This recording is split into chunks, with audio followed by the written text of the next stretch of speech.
All right, ladies and gents, boys and girls, happy Thursday. Let's make sure we're set up here. Yep, Thursday, September the 23rd, 2021. What's going on? 843-790-3377. That's 843-790-3377. Taking your questions, your comments, your calls as well. Guys, a lot to get into here on a Thursday. As we sit now, what are we, 55 hours away from kick. Just a little bit over 2 days away from kickoff as the Gamecocks take on the Kentucky Wildcats this weekend at Williams-Brice Stadium. Again, guys, taking your questions, your comments, your calls as well. 843-790-3377. Of course, guys, I'm Chris Phillips, host of the Daily Crow, as always. Appreciate you all tuning in. And like I said, a lot, and I mean a lot, to get into here on a Thursday. Again, we really begin to get into the nitty-gritty with this thing, if you will, break this thing down and look ahead to kickoff. Let's see. Brennan M., Matthew Isaac, Travis, Sean O'Brien, Carolina Titan, Noah Johns, John Kruger, Lindsey Brandon. What's going on? Also, if you're in the Big Cock Club Discord, head over to TDC Questions, the TDC Questions channel, to be sure that your questions are answered. Again, guys, what's going on? 843-790-3377. That's 843-790-3377. Also today, and I guess I should go ahead and put these in, we're going to be playing with a new setup. I guess I should probably just go ahead and put these in. We're going to be playing with a little bit of a new setup here. In for the phone, which should allow us to take calls. Should allow us to take calls without me having to hold the phone up to the microphone. Again, it should. We're really going to just learn and see if this works on the fly, to be totally honest with you. So, again, the first person to call in, you're going to be the guinea pig, whatever. We're going to see. We're rocking and rolling here. We're making things happen. Again, guys, appreciate you all tuning in. We're going to get rolling. Everything's brought to you by our friends over at Dason and Shalabi Law Firm, guys. Young but experienced and aggressive attorneys. They're both former prosecutors who used to represent insurance companies, but switching sides. They both worked at larger law firms where they represented hundreds of clients at a time. And, guys, they both left to start their own law firm because they understand you're not just a line item, you're not just a number, you're a real human being, and you should be treated as such. They're a small boutique law firm that treats their clients like family. Guys, they're going to know who you are and treat you like a client and not a number. They handle injury cases that arise from car accidents and work accidents. Guys, do not try to take on the insurance company yourself. You're involved in any type of accident, no matter what it may be. The last thing you should be dealing with is the paperwork, dealing with the insurance company. Let the experts over at Dason and Shalabi Law Firm handle it for you, guys. They use the latest technology to make representation efficient, yet effective. Again, let them take care of everything for you. You don't even pay them unless they recover money for you. Rami's in Columbia, Curtis in Charleston. They handle cases statewide. They also offer virtual or in-person consultations at no charge. Guys, give them a call today in Columbia, 803-973-0304, or in their Somerville location, 843-388-3368. Or, of course, guys, your one-stop shop, their website, dsinjurylaw.com. That is dsinjurylaw.com for more information. Again, guys, it's our friends at Dason and Shalabi Law Firm. Be sure to check them out and tell them that Chris from the Spurs Up Show sent you. What's up? Again, 843-790-3377. Brennan M. is now on Twitch. Attaboy, Brendan. Attababe. Love to see it. Love to see it.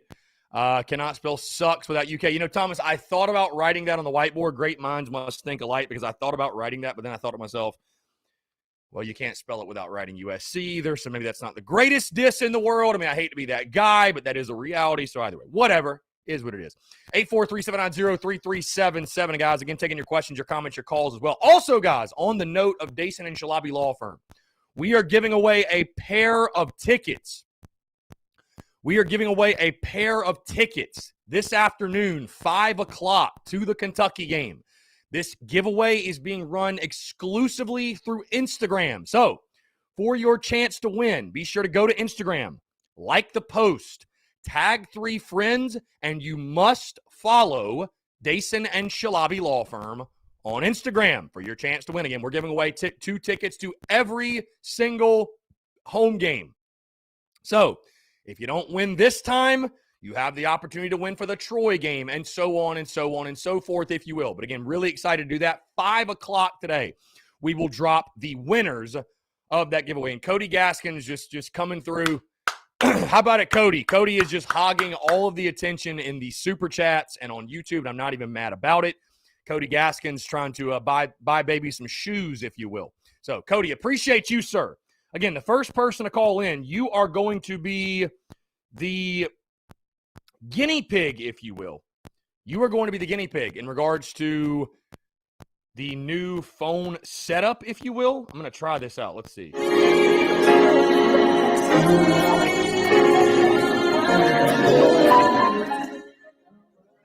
doubt you can. I don't know. I don't know why I was testing out with music. It'd probably be better to test it out with, let's see, with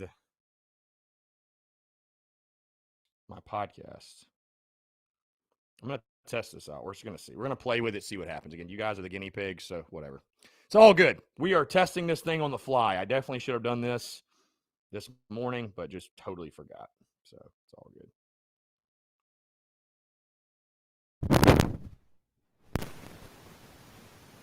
The question is, when people call in, will I be able to actually hear the call? That's the question. That's the question. Let's see. Can you guys hear that or no? Probably not.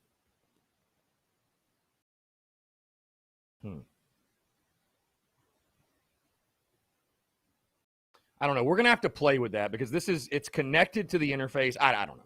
I got to hit my tech guy. How about Eric Fryer? My guy Eric just joined the Big Cock Club. What a guy. What a legend he is. What a legend Eric is.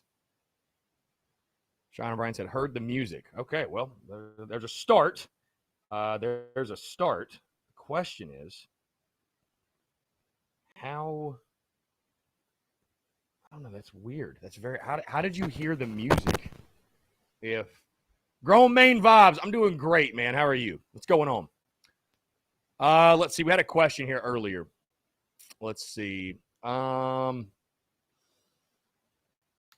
Welch, I voted Kentucky's a must-win on your poll, solely because I think Auburn is better than I gave them credit for in the preseason. They held their own up at Penn State in a hostile environment. I'm not sure if that's as guaranteed as a win as I'm just pretty much switching my sixth win if we get it for Kentucky. Fourth game of the season. Fourth game all time for your head coach. You're listing it as a must-win. It's just, listen, if you feel that way, it's totally fine. You're entitled to your opinion, but it's just scary. It's scary. It's scary, the amount of Gamecock fans. And again, guys, we'll reference this poll that I ran yesterday, and I think it's probably about to end. Yeah, it's got 1 hour left. 1,600 votes. 1,639 votes is where this thing sits right now. I asked you guys, would you call this weekend's game against Kentucky a must-win? A staggering 76% say that it's a must-win. 76%. That's scary to me. That's scary that there are that many fans that are basically, a lot of fans, I feel, are hinging the success of this season on this football game. And is it a big game? Yes. But again, like I told you guys, I picked this as a loss in the preseason. And I still had the Gamecocks getting to a bowl game. So I just want to, again, continue to inject that perspective. If you lose this game, guys, the season's not over. Season's not over. Season's not over, bottom line. All right, let's jump to the phone lines real quick. I don't know how else this is going to work, honestly. Yeah, I think we're going to have to just test this off air. Phil, what's going on, man? How are you? What's up, man? Yeah, absolutely. What's on your mind? What's going on? I just wanted to, I voted in that poll on Twitter, on the Jack Brandon Show Twitter account. And I do think it is, maybe I think most people, it is a must-win. I have to agree because if you look at the rest of the schedule, after, Troy and Vandy, it doesn't really get easy. So we got to have, wins are at a premium right now, especially if you look at the remaining schedule that we have. After a couple of, possibly easy given games, hopefully, at least. So, yeah, I mean, if we're trying to get this, this is one of those games that needs to be a win. Yeah. That's my perspective on it. I mean, these 50-50 games, I'm hoping that we win all of them, that where we actually have a chance. You can forget about Texas A&M. maybe Florida might be, maybe, G-Buck's like 25% chance of winning that game, probably in my eyes at this point. And then Clemson, we all know what that, we're not there yet. So those are 3 losses for sure. So these games where people are like, well, we might have a chance here where it's 50-50 coin toss type of game. Kentucky, Tennessee, and then Troy we should beat, and Candy Vandy. We all know that story. So, so that's the way I feel about it. I think it is a must-win in terms of getting to where we want to go this season, which is the minimum of a bowl game. Right. I mean, I wanted to try out the system for you here. How's it working? Well, it's working terribly, so I just unplugged it and just kind of went back to the old. Yeah, I think the first half of your call was just like people were commenting nails on a chalkboard. So yeah, yeah. So basically, what we have is no. You're good. Basically, what it is the setup is like it's another plug into the interface. It actually has like an aux output that plugs in the phone, and I don't know. It might work in the future, but it is it is not working right now. So either way, that's on me for not testing it before I went on here. But either way, I guess my only rebuttal to that would be this though. I mean, I picked Carolina to start 5-2 this season. I mean, I guess did fans think Carolina was going to start 6-1? I mean, that's my question, because I mean, if you beat Kentucky but lose to Tennessee, is it still okay? I mean, that's what I would say. Like, I mean, that's what I had. I had South Carolina losing to Kentucky, but then beating Tennessee and starting 5-2, which I think would be a dream start for Beamer. So I mean, still feel good about it, but if we win both of those, that's when the party happens. Because, right. That's 2 teams. It's kind of a 50-50 ball game. If you win both of them, hey, we're smiling. You know what I'm saying? I mean, I just, again, man, I'm not saying it's not possible. Of course it's possible. 6-1 just feels really aggressive for this team. Are we really a 6-1 football team? You know what I mean?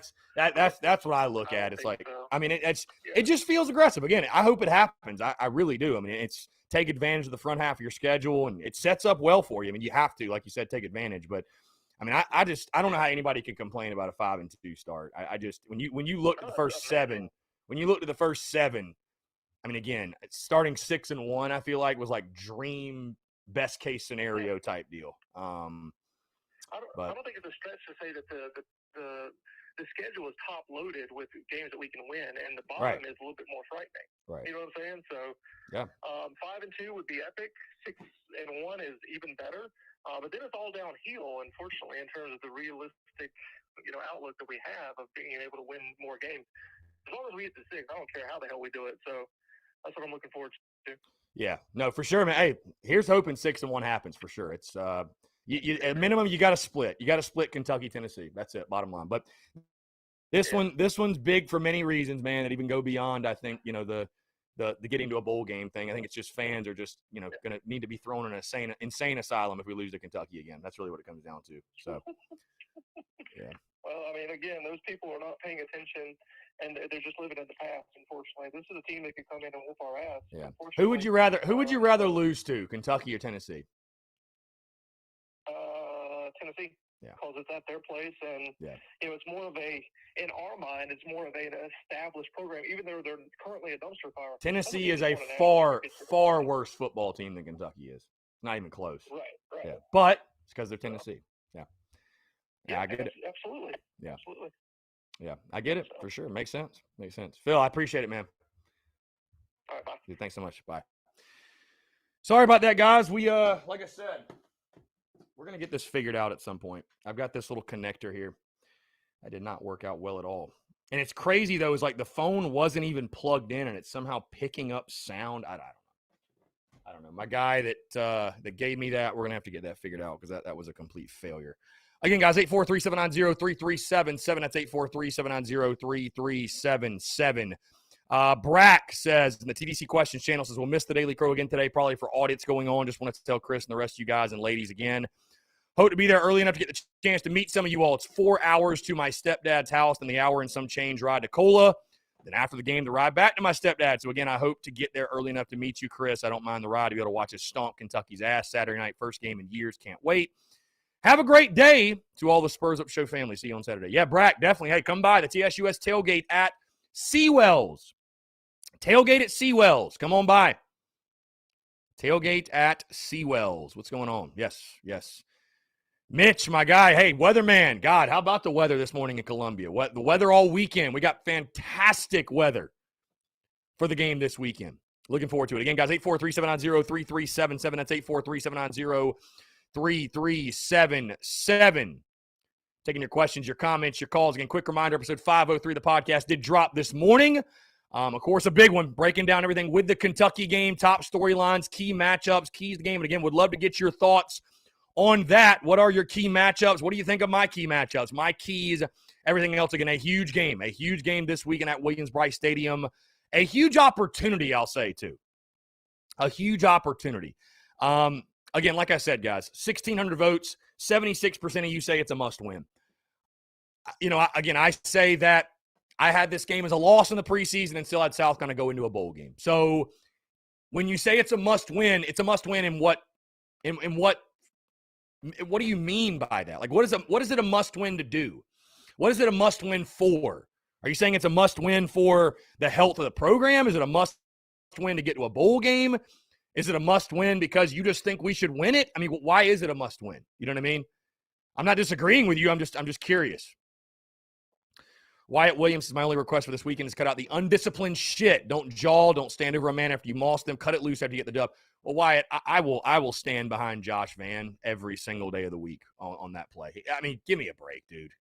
He said 2 words to the guy. Give me a break. Give me a break.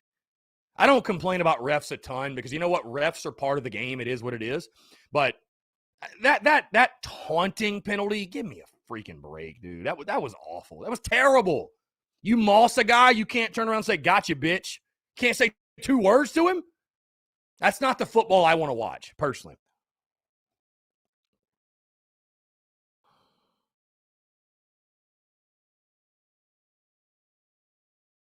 Nick Renfro, look forward to seeing you and your little boy there. Yeah, be a good time.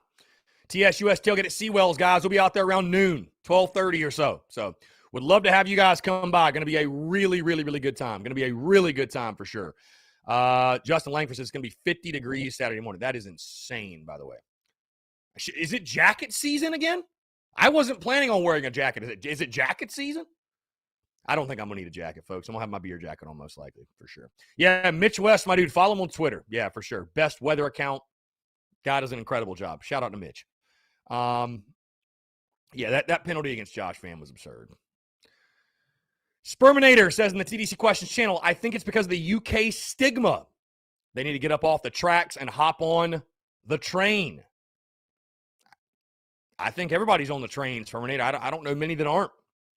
Hell, I ain't seen a single Gamecock pick this as a loss. Have you? I have not seen it.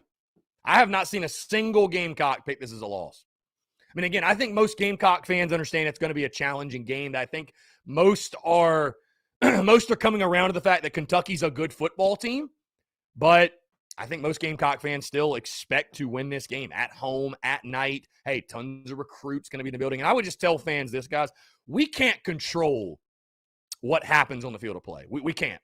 We cannot control what happens on the field of play. All we can control is showing up, being early, being loud, making Willie be a raucous environment, making game day raucous and exciting, and that is what's going to impress recruits most.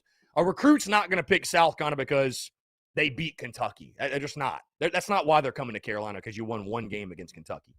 They're going to come to Carolina because they see, hey, damn, South Carolina's got the best fans in the entire country. Like, this is a place I want to play. They're going to say, this is a place that I want to play. So,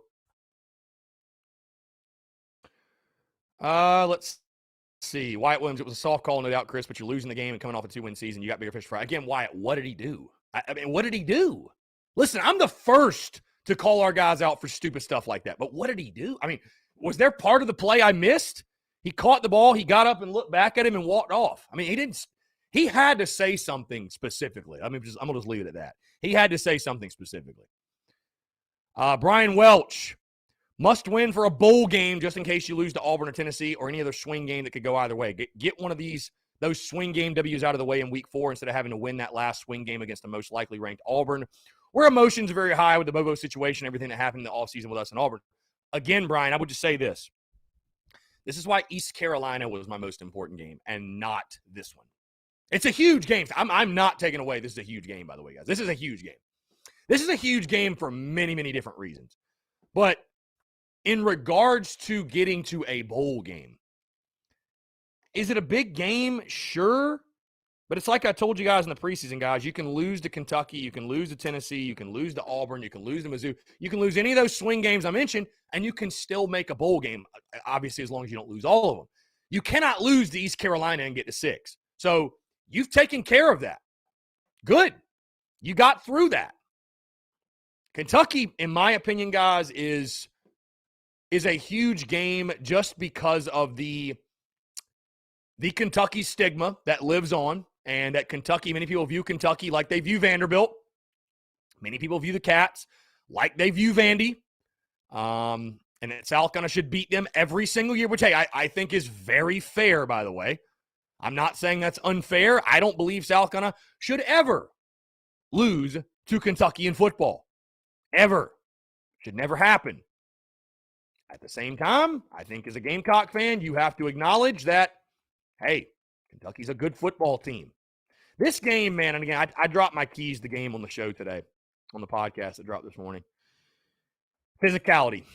Physicality, physicality, physicality. My number one key to the game is win with physicality. The more physical football team is going to win Saturday night. Like I have right here, big boy football. That's it. And that's what scares me the most is, listen, if you want to say that our offensive line is going to come out and play their best football game and they're going to play like the line last year and they're going to be great for us up front, that's a fair prediction. And I think at some point that will happen. Our offensive line, I want to believe we'll get it figured out at some point. But to say that's going to happen this Saturday is going against everything we've seen to this point in the season. There's nothing that tells you that's going to happen. And that does not bode well for this game, guys. That does not bode well. Because South Carolina will not win this football game. They will not win this football game if they do not win at the point of attack. They will not. We will not win this game. South Carolina will not win this football game with 8 yards rushing at halftime or negative rushing yards at halftime. It's just not going to happen. You're not going to have a lot of success offensively, guys. You're ranked 13th in the conference right now in offense for that reason, because your offensive line hasn't been able to block shit. And also, you haven't had your starting quarterback. My lead source of optimism, and again, hey, that's a fun game we can play. What's the number one reason you're optimistic and the number one reason you're not optimistic going into the game this weekend? For me, not optimistic, your offensive line. Bottom line. Not knowing, hey, are we going to get bullied again up front? My number one source of optimism going in this weekend is Luke Doty and the return of Luke Doty, for sure. It is the return of Luke Doty and what he can do and the game changer he can be for this offense. Because you guys know, I mean, at this point, I'm a Doty believer. I think Doty's, I said in the preseason, the biggest game changer for this offense specifically would be Luke Doty's athleticism. And now you finally get that back. So, I think having that obviously is a huge, huge deal. I think having that's a huge deal. I think it is going to be a difference maker for the offense. How much of a difference maker is it, though? How quickly can things gel offensively? It's his first start of the season. How quickly can things gel for these guys offensively? So, that's my lead source of optimism, my lead source of pessimism, if you want to call it that.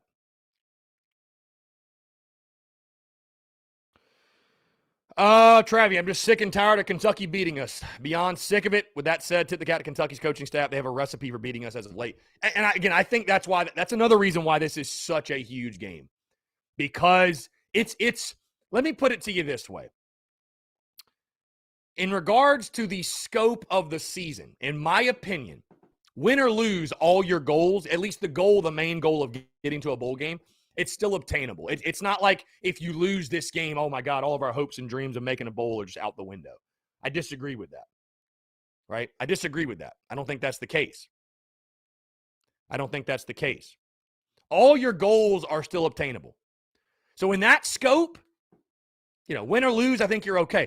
This is a huge game for the fan base specifically, I think. Because like I told you guys, fairly or unfairly, right?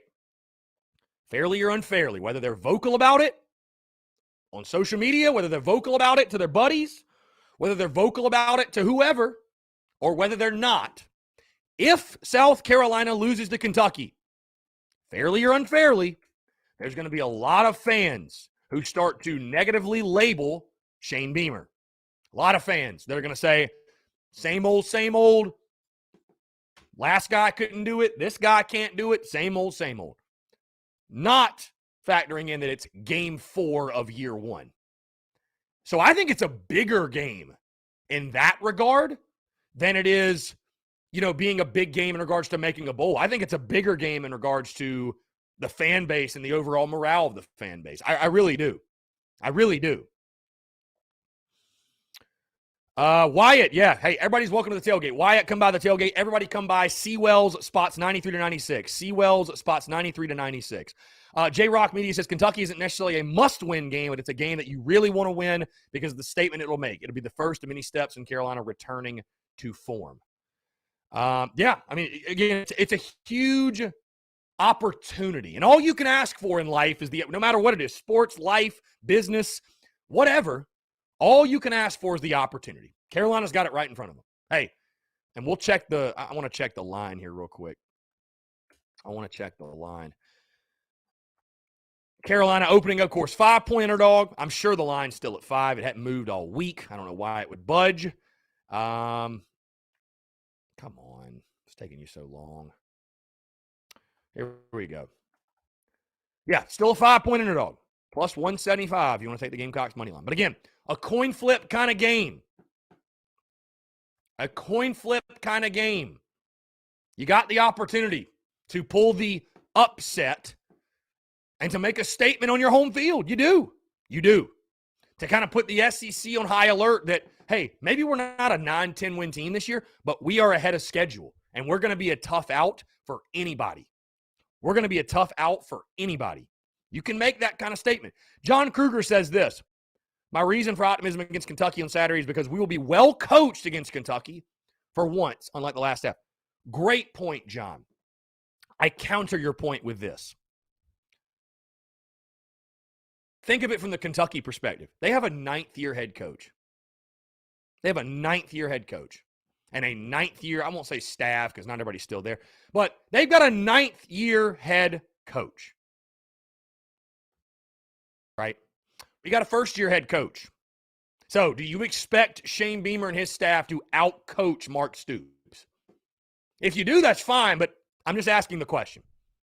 To me, that's not like the factor that's going to lead South Carolina to victory. Let me just put it that way. Like, I don't think are we better coached in the sense of the culture's much better, the foundation's much better, guys are being developed? Yes, yes, and yes. All those things are yes. Do I think Shane Beamer right now is probably a great football coach in the sense that he's going to line up across the field from Nick Saban and out-coach the guy? I don't think he's there yet, guys. He's a first-year head coach. He's going to get better. He'll get there, but it's going to take time. It just is. I don't know that fans understood that when he got the job, that, again, you're going to have to wrap your arms around this guy and embrace this guy and grow with this guy because he's not the best version of the head coach he's going to be at Carolina. That's no knock on him, but he'd say the same thing. It's just like anything else, guys. You guys have done things in your life when you were a first-timer. You got better. Think of you at your job. You got better. So, I mean, the overall feeling and the vibe going in this game is much better because of Shane Beamer, but I don't look at Shane Beamer's coaching prowess as one of the reasons why South Carolina is going to beat Kentucky. If they're going to beat Kentucky, it's going to have to be done on the field of play. Guys are going to have to go out and execute. Guys are going to have to go out and make plays. That's just it. They're going to go out and make plays. Michael Cavalier says, to me, why I'm optimistic this game isn't close is because this isn't a Will Muschamp coach team. We'll play with a sense of urgency and something to prove. Beamer will have his team ready. Again, I mean, trust me, I'm optimistic too because Muschamp's not our head coach. I was optimistic all preseason because he's not our head coach. So there you go. Brian Bennett. Listen, I don't control the top fan badges, Brian. It all kind of, I think it just depends on how much you interact. So, Brian, I didn't take it away, my guy. I give it back to you if it was in my control. That's a Facebook thing. I think that's Zuckerberg. You got to DM Zuckerberg for that. Brian Kidder, how many run plays will Doty have? I think it will need to be at least 5. Yeah, I mean, yeah, I'll be curious to see how many design runs they put in there for him. Sperminator says, reason he's most optimistic, wide receiver. Reason he's pessimistic, the offensive line. Zachary Barker, yeah, I'll be heading up to the Horseshoe for SEC Nation, no question. I'll be there with the TSUS and Big Cock Club flags. Carolina Titan says, we have the running backs, tight ends, and Van has emerged as a reliable option. The rest of the season hinges on the offensive line. They've gotten worse each game, even though the competition has picked up. Yeah, again, I don't even feel like it's worth talking about. Talking about Van and the run. Like, dude, until the offensive line starts blocking, there's no point in talking about the running backs, guys. There's no point. None. Our running backs have been non-existent for the most part. South Carolina has run for 1 touchdown in 3 games, guys. They've run for 1 touchdown in 3 games. We're averaging 3.8 yards per carry. That ain't going to get the job done. That ain't going to get the job done, folks. That ain't going to get the job done. Brian Welch with some perspective. I 100% agree that the outcome of this game should have nothing to do with the outlook of Beamer's career here. It's technically year 0 for him. He's literally dealing with what's left of Muschamp's roster in a 79th ranked recruiting class. That's it. Have perspective. That's all I'm saying. Have perspective.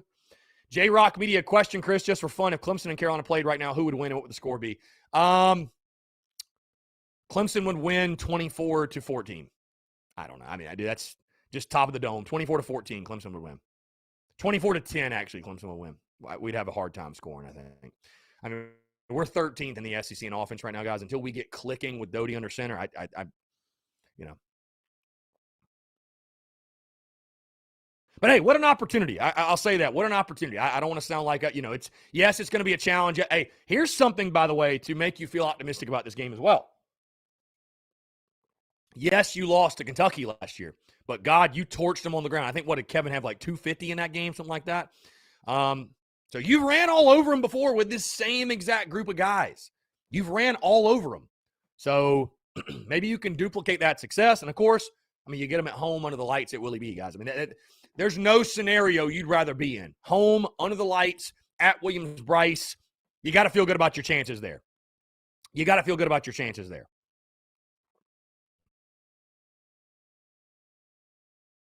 Brian Bennett says, we can't treat this like it's upsetting Kentucky basketball team. We have been down and inconsistent as a football program, but we're supposed to beat them in football. I think recruits coming in and understand this concept. I think we'll pull out the win, which means we're heading in the right direction. Brian, I hear what you're saying, and I agree. South Carolina should never lose to Kentucky in football. But on the flip side, Brian, I think you have to understand that Kentucky is a 5-point favorite on your field. They have a 9th-year head coach who has built their program. Like, I agree with the attitude, Brian. I agree with you. Like, you should, every season, you should be able to look at a season and check off Kentucky as a win. You should. But right now, Kentucky top to bottom, are they a better football team than you? Well, they're a 5-point favorite on your field. So you tell me. You tell me if that's the case. Many would argue that they are. Many would argue they are.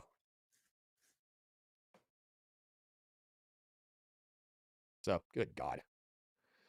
Muschamp hackers just cannot leave me alone, bro. Muschamp hackers cannot leave me alone.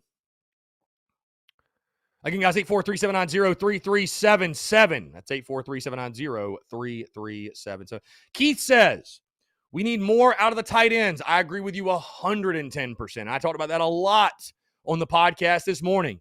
Guys, you're going to win this football game. I think you have to get the tight ends involved. You got to get the tight ends involved, man. I know defenses are taking them away. I totally understand it. I get it. But, man, there's some of the best players on your football team. It doesn't make any sense. Jaheim Bell's listed as one of my key matchups for that reason, because it's like you got to get the football in his hands. He's too good of a player. He's too good of a player to not be touching the football, bottom line. He's too good of a player, guys. Got to get him the football.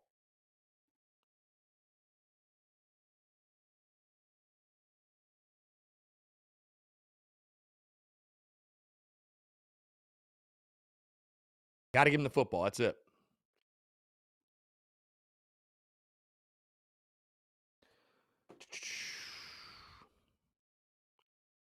J-Rock Media says Ja'Kai Moore said in his media availability that fans would see an improvement on the offensive line. Well, what else is he going to say? They're going to see a worse offensive line? I mean, of course he's going to say that. Yeah, I hope it comes to fruition. Kentucky's solid up front, guys. Kentucky's solid up front, no question. Drew Taylor, maybe our O-line coach is garbage. What's his history? Well, he get fired from Tennessee. I mean, listen, Beamer hired him. You got to feel good about, I think Beamer's going to pick the best guy for the job. And again, guys, it is 3 weeks.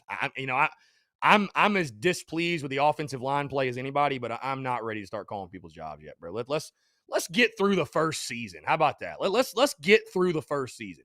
Because, hey, guess what? You can blame Greg Atkins all you want. That's totally fine. That's totally fair. But, hey, if you're going to blame Atkins, blame Satterfield too. Because it's got to fall on coaching. This has to fall on coaching. It has to, right? Again, I'm not holding their feet to the fire or anything, but what changed from last year, right? What changed from last year? Players are the same. Running backs are the same. The only thing that changed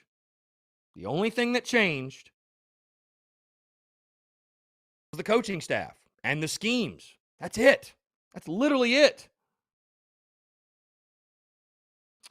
Somebody texting, I feel like this game is a must-win, not because of our goal to make it to 6-6, but because of our history with Kentucky and them owning us the past 5 to 6 years is unacceptable. Whether we lose or not won't change any feelings towards Shane Beamer because it's his first year and he's just trying to build this thing from the ground up. But beating Kentucky definitely puts this fan base in a better place. Heck, I think a lot of people forgot we got beaten 41-18 by Kentucky last year. Heck, to be honest, a close game would be progress for this program. That just shows you, by the way, that last sentence shows you how far the previous staff and previous regime dragged this program in the dirt.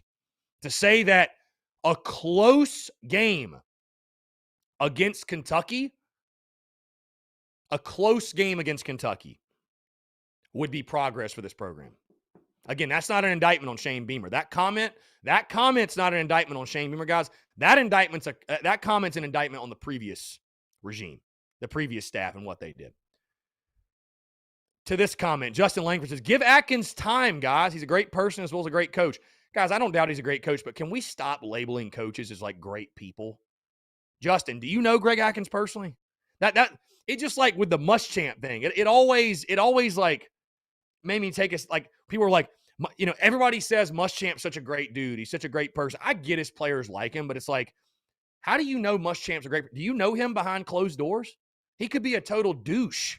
Like, you don't know the guy. You don't know him personally. You don't know his morals. You don't know what's in his heart. I'm not trying to say he was a bad guy, but it's like, it kind of makes me chuckle and makes me laugh. I don't know. Either way, it's like, dude, I'll be honest with you. I don't care if Greg Atkins is a scumbag, but he better coach that damn offensive line. I can tell you that right now. He better coach that damn offensive line. Will Croson, what do you think our defense will handle Kentucky? I think our D-line will be our D-line. I'm very curious to see how our secondary holds up against that Kentucky passing game. Because, again, like I told you guys yesterday, this is not your daddy's Kentucky team. They're not just a ground and pound, run it 60 times in a game. They can actually throw the football now. They're actually balanced. They got 2 great backs in Rodriguez and Smoke. And then, Wan'Dale Robinson's a guy on the outside, Josh Ali. They got dudes, man. They got dudes. Believe it or not. It's crazy. They got dudes. Ranger Ryan 94, Chris, over under 4.5 sacks for who? Us giving up 4.5 or getting 4.5?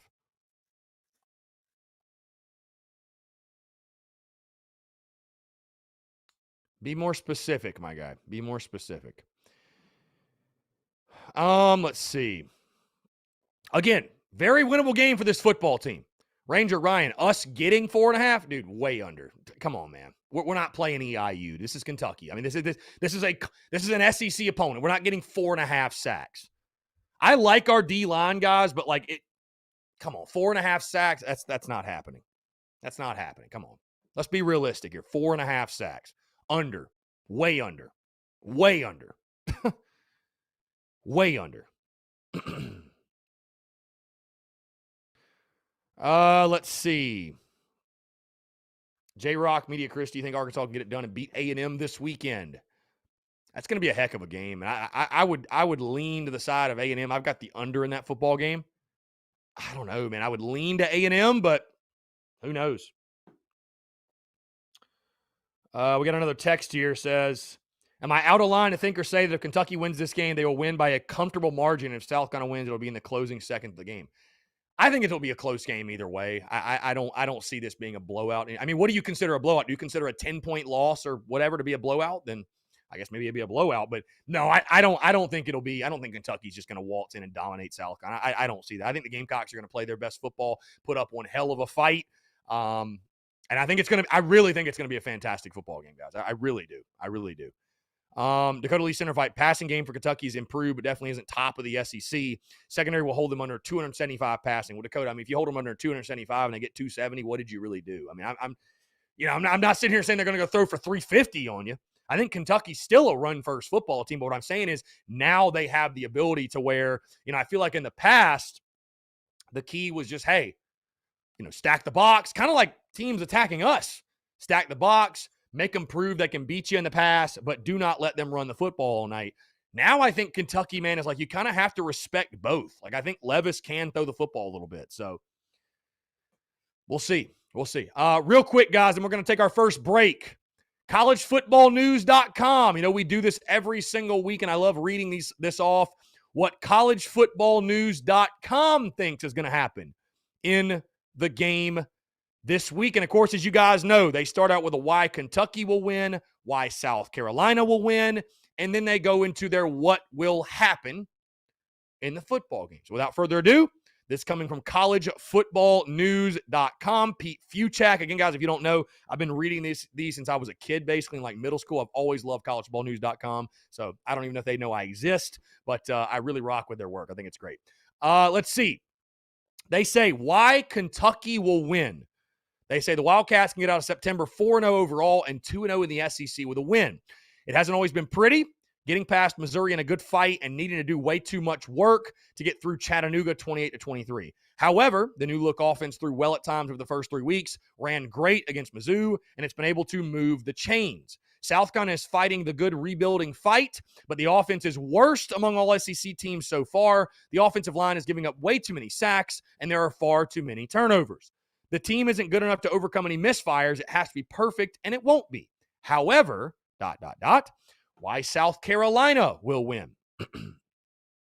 They say Kentucky has a mega issue with turnovers. It's been able to overcome the problems, but the O has given it up 8 times. Chattanooga got a big help from the 3 takeaways. The Gamecocks will get the ball, and they have to convert. The offense hasn't been great at moving the chains, but the UK defense is a huge problem on third downs, allowing offenses to convert 45% of their tries. This is where the running game has to kick in. South Carolina might not be getting things going like it should.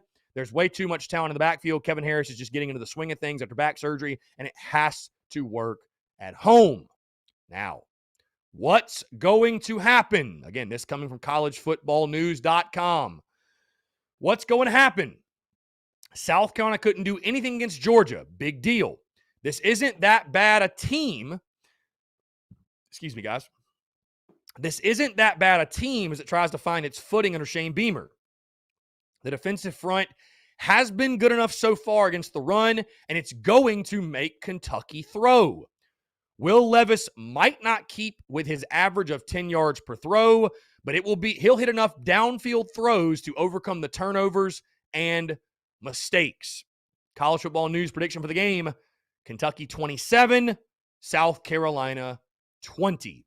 So there you have it. That's collegefootballnews.com and their take on the game this Saturday. Guys, again, continuing to take your questions, your comments, your calls, 843-790-3377. That is 843-790-3377 here on a Thursday, September the 23rd, 2021. Before we go to the break, we will take a call here, and then we'll jump into our first break of the day. Here we go. Skyland, what's going on, man? How are you? I'm locked and loaded for Saturday. Yeah, no, for sure, man. I'm fired up. What's going on? I went to CVS and took my test, and it came back negative. There you go. Congratulations.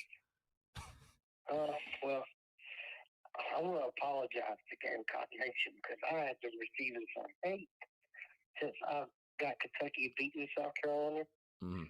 and I just want to take a minute and explain myself why I see the Gamecocks losing, if you don't mind. Yeah, go ahead. Go ahead. I want your opinion because Yeah. you're a pretty smart guy. Kentucky does not recruit on the same level as South Carolina. This is not Kentucky basketball versus South Carolina basketball. This is Kentucky football we're talking about. They get a bunch of 1, 2 stars, maybe a 3-star, but they're not getting the 4 and 5 stars. Mark Stoops and his staff develop way better than we do. Mm. And that's how I see it. Now, our DBs are who our DBs are. They're not who you saw the first 2 weeks, and they're not who you saw versus Georgia. Our offensive line is terrible, and we're in between, just like you're saying, we're in between us beating ECU on a last-second field goal and get bought out from Georgia. And Kentucky airs it out, and I just don't think our DBs are on that level to beat Kentucky in our offensive line. I just don't feel like our offensive line blocks well enough to beat Kentucky. Now, in the future, do I believe in Shane Beamer? Oh, yeah. I'm 100% on Shane Beamer. I just don't think he has the talent to beat a Kentucky team right now. I mean, I think all your points are very valid, and I will back you up and reinforce what you say. That again, if you are picking a loss in the game, it does not mean you are saying that Shane Beamer is some failure of a coach or he's not going to be successful here. This is one game of the Shane Beamer era. This is not year 5, and we're talking about South Carolina playing Kentucky. It is year 1, game 4. Like, there's nothing that could happen this season unless you lost every game you have left, which is not going to happen. But, like, dude, there's nothing that could happen this season that would make me question the hiring of Shane Beamer. Nothing. Literally nothing. And fans call me negative. I'm just not being negative. I'm just trying to be realistic. And your podcast is the most realistic podcast out here. You're not. People don't come here to hear, oh, the Gamecocks are going to go 15-0 and win a national championship. You even said it yourself. They come here to hear the truth, and that's why I like you so much.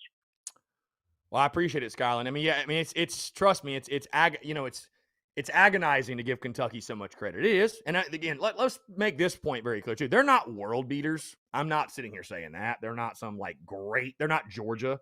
They're not Florida, but Kentucky's beaten you 6 out of 7. Like, and they whipped your ass last year. I know it was a completely different set of circumstances. You only brought like 45 guys up there. You probably shouldn't even played the game, but you know they've whooped you 6 of the last 7. So. Hey, it is a great opportunity for South on a Saturday night. I mean, you've got them right where you want them. Your house, night game. It'll be raucous. It'll be a sellout most likely. Here it is. Here's the stage. Here's the stage. Sets up well. What do you do with it? So I will be there. I'm gonna let everybody know I will be there. Yeah. Like I'm always there. I'm gonna be Gamecock here, and I'm gonna be cheering on the Gamecocks. And I'm going to be hopeful for a Gamecock win. And I'm going to be acting like I want the Gamecocks to win. Because I want the Gamecocks to win right now. Yeah, I mean, dude, again, that's yeah, I mean, that's what I deal with is that, I mean, again, just because you pick a certain score in a game, yeah, you're still pulling for your team to win, and you're hopeful for your team to win, and you think they're going, you think they're going to win, maybe even when that ball spot, when toe meets leather. But again, if you're the guy who's picking the Gamecocks to win every week because you love the Gamecocks, your opinion's invalid, my friend. It's invalid. Nobody's going to listen to you. That's why I tell everybody, hey. I'll tell you right now. Right. When that band hits the field, my prediction is going to change to Carolina because the drilling is going to change over. I was like, yeah, we're going to win this game. Fuck Kentucky. My bad, Chris. No, you're fine. Beat you're Kentucky. Fine. We're going to kill them.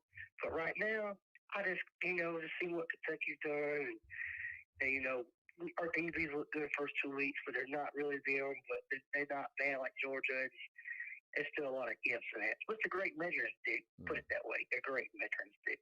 Yeah. Probably the best measuring stick of the season. Yeah. So I just don't want to receive -8. I'm not negative Nancy. I know I'm a complainer, but I just look at the negative. I don't look at the positive. Yeah. I just don't, because I'm one of the people.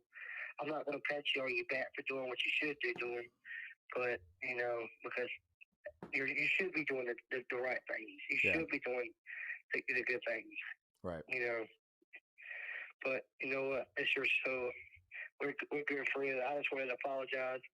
I'm not being negative. I just wanted to say to your fan base, Chris is a man. Bro, you ain't got no reason to apologize to me, bro. I make picks. I'm very honest and blunt, and that's the way it's gonna be forever. I think I'm negative, and I'm not negative. I just don't see how. I hear you. Front, buddy. Footballs went up front, and you're losing up front right now. Mm-hmm. That's a fact. All right, brother. Well, I want to hit you up later to meet you tomorrow. Because the scrimmage is at like 3:30. You said 3:30. Okay. Yeah. I'll probably be there at 3 and leave about 5:30 so I can make it to my local high school game. I got you. All right, man. Sounds good. I'll hit you up tomorrow. We'll talk. All right, later. All right, man. Good stuff. Great stuff, man. Great call. And again, I'll tell you this, guys. There are many, many reasons South Carolina could lose this football game on Saturday. There are also many reasons South Carolina could win this football game. That's what makes this game so exciting. That's what makes this game so intriguing, is that, again, we're going to learn a lot. We're going to continue to learn a lot about this football team. And a lot of our questions we still have will get answered. Again, this is a hell of a measuring stick type of game. This is a hell of a measuring stick, right? Because EIU, throw it away. ECU, still a lesser opponent, not even a group of 5 team. Georgia, elite. Kentucky's much, much more on your level, on your playing field. How does Carolina stack up? I'm excited for that, guys. I am giddy about this football game. I think it's going to be a classic. I think it's going to be a great football game. I said the same thing about ECU. I think it's going to be a fantastic football game. The crowd will be in it. Williams-Brice will rise to the occasion. I know Gamecock fans will be raucous. I know Gamecock fans will give Kentucky hell all night. Will South Carolina be the more physical team? That's what it all comes down to for me. Will the Gamecocks be the more physical team on Saturday night? That's the question that's yet to be determined. That's the question that's yet to be answered. And if we get the question answered the way we want it, and the answer is yes, South Carolina will win the football game. That's it. That's it. Keith makes the point in the TDC question channel. He says, I think it helps. We've already played the best defense last week. Yeah, hey, I agree with you, Keith. Hey, I'm so glad you didn't play Kentucky then Georgia. I'm so glad, because guess what? Kentucky will throw nothing at you. They will throw nothing at you that you did not see up in Athens last weekend.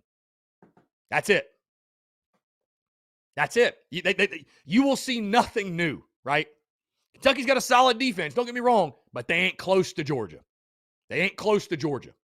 So I think that helps you, actually. I think that helps you. Donnie Cunningham says, I think this game comes down to identity. UK has had the consistency in their program. They built themselves to win these games. However, Kentucky normally knows exactly who they are, but they've had an identity crisis this season, and we are still establishing ours. 31-27 Kentucky. Huge recruiting weekend, though. It is a massive recruiting weekend, guys. And again, what Gamecock fans can do, the score is secondary. Show up, show out, be early, be loud. Show recruits. Let's show off to recruits why South Carolina is a great place to come play football. That's it. Because that's what the recruits want to see. Guys, the recruits care far less about the on-field result, the final result, than you believe. Right? On the other side of the break, guys, as you all know, again, I had preseason predictions. I had preseason projections and preseason expectations. And I picked Kentucky to win this game in the preseason, 27-23. Okay? Now, is that my prediction for tomorrow? No, I haven't dropped my prediction for tomorrow yet. I haven't dropped my official prediction for this game. But in the preseason, when I was predicting the season, I picked Kentucky to win this football game. What I want to know from you all is this. What has changed through the first 3 weeks that confirms my prediction? And what has changed that should make me change my prediction, basically? Because that's kind of how I'm looking at it going into tomorrow, right? I'll record the podcast later today for tomorrow. What has changed or has not changed that will alter my prediction for the game? Again, that much more. Taking your questions, your comments, your calls, 843-790-3377. Guys, that's 843-790-3377. You're tuned in to the Daily Crow.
All right, ladies and gents, we're back. 843-790-3377. That is 843-790-3377.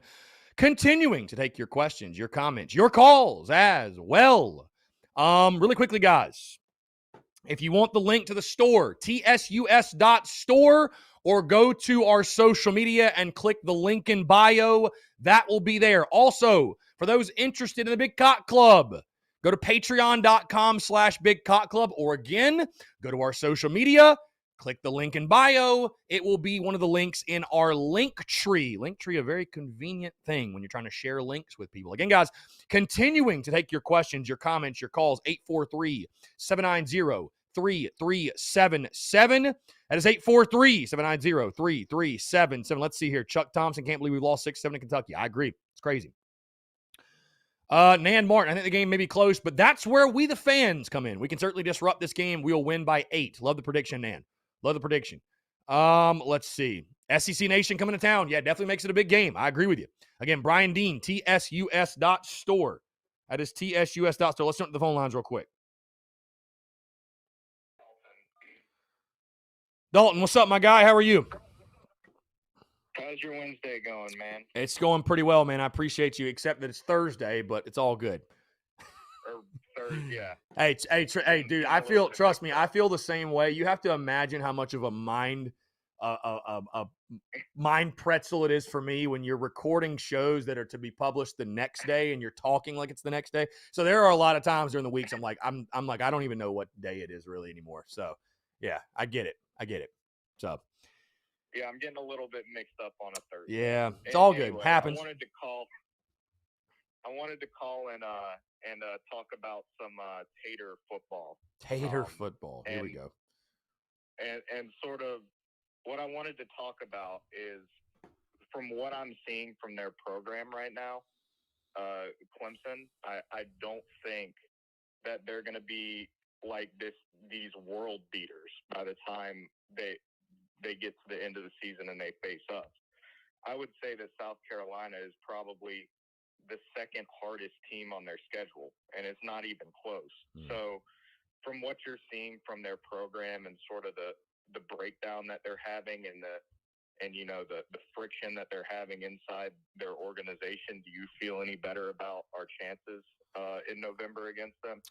Well, I mean, yeah, listen, if we were playing this Saturday, then, I mean, I feel great. I mean, a lot can happen between now and then. I mean, could they figure it out? Certainly. I mean, here's the thing. Clemson still has a lot of talent. They do. But, heck, we've seen it at South Carolina. All it really takes is one miss at quarterback, and all of a sudden things kind of unravel from there. So, have they looked terrible thus far? Yes. And has it been great to watch? Yes. Does that, I will tell you this. I mean, I feel confident saying right now that this is going to be the most competitive Carolina Clemson game in years. Are we going to win? I mean, I don't know. I mean, I think we're all just so desperately wanting to see any signs of, that team from the upstate falling off, if you will. Am I ready to predict? Again, it's just so much can change, man. We don't play them for another 2 months, so they could get it figured out. You know what I mean? They could, because they've got talent. But is it something where they're just getting off to a sluggish start, or is it more of a sign of, hey, they're falling off as a program? I don't know. Only time will tell. But boy, it sure is a joy to watch it. I would love to see NC State beat those guys before we go into the stadium and watch Carolina beat Kentucky. That would be, God, what a glorious day that would be. So we can only hope. Right. I mean, I think sort of what I'm seeing, I guess, from just like attitude sort of standpoint and like an atmosphere around the program sort of standpoint, I feel like Clemson is sort of on the downward trajectory, whereas South Carolina is sort of on the upward trajectory right now.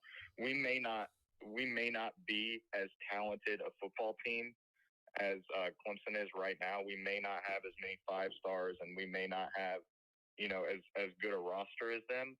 But I think as far as, what's being thought inside the building and sort of the attitude of the players inside both organizations, I definitely like what we have here in Columbia better than what I'm seeing from that team, the Upstate, because I'm not sure if you saw the news, but apparently the senior starting running back for Clemson hit the transfer portal during week 3, go to a different school because Dabo wasn't giving him playing time or whatever. So it just seems like there's just a whole lot of friction going on in Clemson. There's not really a cohesive sort of, you know, there's not really any cohesion going on, and I'm not going to say that the wheels are falling off quite yet, but I definitely see the screws coming loose. Yeah, Yeah, for sure. I mean, listen, it all. Hey, you can have all that talent and have the same coaches, and hey, if you start losing football games, you know people are going to take notice. And I mean, darn, when you beat Georgia Tech 14-6, and you know you look as bad as they've looked offensively in the beginning, they're only a 10-point favorite against NC State, which I mean that just. You know, that sounds ridiculous for, you know, the ACC and what we've heard, you know, what they've been type of favorites over the last couple of years. So, I mean, who knows, man? Like I said, we all want it to happen. We all want to see it happen. But, you know, hey, you want to start turning the rivalry, go beat Clemson. That's the best way you can do it, man. Go beat Clemson. So, realistically, go beat them. So, if the door's cracked, you got them at home, kick it down and just find a way. You know what I mean? So, I think this weekend's gonna be definitely way better for us than it is for Clemson, because you know it's a big recruiting weekend for us. You know, Willie B, from the reports we're getting, is going to be packed out as close to a full house as you can get it. We got to get the energy. We gotta sell the program as a fan base. We got to sell the program as a team, and a good way to do that is go beating Kentucky. And so, you know, that's what I'm going to be focused on this week. But I was just, you know, sort of thinking about later down the road, and I think this year is definitely a prime year, one of the years that I think we have the best chance to upset Clemson in a long time. So yeah, I'd agree. I'd agree 110% with that. So, like I said, it's a ways off, and you know, right now I'm just hoping we can beat Kentucky. But yeah, no, certainly, man, certainly. It's I think it's going to be it's going to be the most interesting kind of Clemson game in quite a while. That's for sure. So. All right, man. I'm gonna get off your phone lines here, and you have a wonderful day on a Thursday today. Yeah, Dalton, I appreciate it as always, man, for sure. And I hope we have a great weekend as Gamecocks this weekend. So absolutely, you have a good one. Dalton, appreciate you, man. Thanks so much. 843-790-3377, guys. That is the number if you want to call, you want to text, you want to chime in with your thoughts. Let's see here. John Gibbs says, reasons we will lose: offensive line doesn't block and secondary gets toasted. Reasons we will win: new identities at wide receiver, calls Kentucky to respect the pass, and our running backs have a field day. Offensive line has to block the defensive line. The defensive line will eat as usual, he says. Yeah, I mean, again, it all comes down to the offensive line. Get the tight ends involved. Keep Josh Vann going. Can Jalen Brooks maybe use what happened last week with his big catch to, you know, establish himself as another big option on the outside for South Carolina? You know, if you can, maybe you can loosen them up in the passing game a little bit. Maybe you can loosen them up and open some things up in the run game. But again, at the end of the day, guys, I really think that it all comes down to this. I really hope, and I'd imagine it is, but the attitude in that building this week, the attitude in the building in Columbia should, in my opinion, be this. Preaching it all week. We are going to be the more physical team. Win or lose, we will be the more physical team. We are not going to let Kentucky come into our building and push us around. We're not. We are not going to allow our quarterback to be put on his backside more often than not. We are not going to allow them to bully us in the running game. You got to win at the point of attack. You have got to be the more physical team in this game, guys, because that's where they've beaten you. That's specifically where they've beaten you. You've got to be the more physical team, man. You can get all cutesy with the passing and the spread and the mobile quarterback. If you cannot line up and punch somebody in the face when that's supposed to be your strength, you will not win. It's that simple. It's that simple. I don't know what specifically has got to change, if they need to shake up the starting five, if they need to simplify the run scheme. I don't know, guys. I don't truly know. I don't really know if there's like one answer. You know what I mean? But something's got to change. Something's got to give. You got to be able to block to win this football game. That's it. Defensively, hey, I think Kentucky's got some weapons. I think they'll score. right? I don't think worried about the defense is a good way to put it. I'm not really worried about the defense. I kind of feel like I know what the defense is going to give us. To me, this game comes down to offense. I mean, defensively, I think we'll play a solid game. I think Kentucky's going to get theirs. They've got two fantastic backs. Wan'Dale Robinson is a problem. Josh Ali is a good player, and I think Will Levis is actually a pretty damn good quarterback. Kentucky will get theirs. Our defense will hold up well enough to give us a chance to win the ball game. I believe that. I really do. Call me crazy. I believe that. Okay? I'm not expecting our defense to go out there and pitch a shutout or hold them to 10 or 14 points. We've got to score. We've got to score. Guys, it's 2021. You're not going to win games 10-7 anymore. It's not going to happen. You got to score to win. You got to score to win. The defense will do enough in my mind. The defense will do enough. The question all comes down to, offensively, will you be able to get any push and will you be able to protect your quarterback? If you can do those two things, I think you have a fantastic chance at winning this football game. Guys, Kentucky's not more talented than you are. They're not. Look at the recruiting rankings if you don't believe me. They're not more talented than you.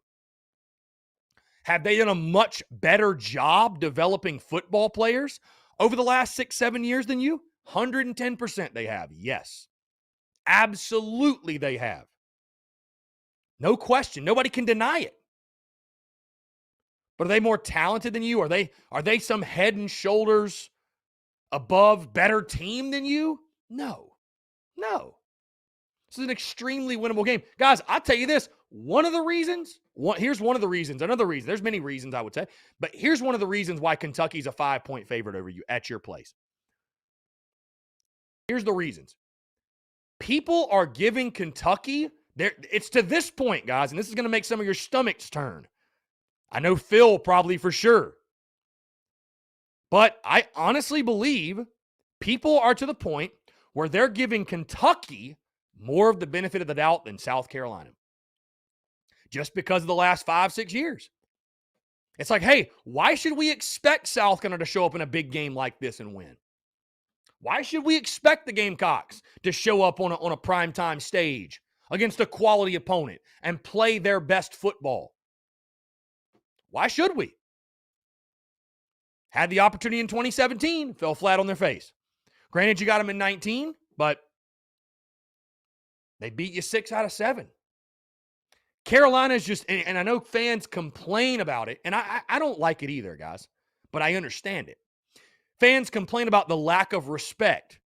Respect is earned, not given. The way you earn respect is to go out there Saturday night and punch Kentucky in the face. Is to punch Kentucky in the face. South Carolina's getting no respect. None. None. They have to earn it. Eric Fryer says, here's a hot take for you. Vanderbilt is less of an underdog via the point spread than South Carolina was. To who, Eric? Are you talking about to Kentucky or to Georgia or to who? To who? Okay, then I think that's what you're talking about. Vandy is a half point less of an underdog to Georgia. That is crazy. That is crazy. Yeah. So does Vegas? I mean, again, I know the game isn't in Athens. Maybe that's why they're doing. I mean, still though, bro. I mean, it's going to be a Georgia home game by default, being in Nashville. Does Vegas put Carolina on the same level as Vanderbilt? And again, guys, like I told you last week, I love talking gambling content, and I appreciate you guys, being on board with that and rocking with that and supporting that content, because I just think it's fun. I think it's cool to get the national perspective and, what Vegas thinks, because, hey, Vegas is right a lot. They're wrong, but they're right a lot, right? So I think it's cool to have that context and that information, if you will.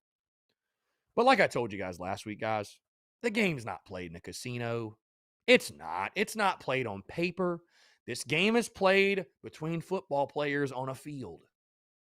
So whoever goes out there on Saturday night and executes and is the more physical team and makes less mistakes, that's who will win, guys. That's who will win. Bottom line, That is who will win. That's it. Simply put. And again, I said it once, I said it again. I said it once, I said it again. You've got to be the more physical team. Bottom line. There are many reasons why South Carolina can win this football game. The return of Luke Doty, his mobility, his athleticism, game changer for this offense. I cannot wait to see what the play calling is like with Luke Doty in there. Cannot wait for it. Cannot wait. Absolutely cannot wait. Going to be a different offense in my opinion. Because I don't think you really got to see that against Georgia. Guys, Georgia's so good. They nullify. I mean, they're so good. They're so freaking good.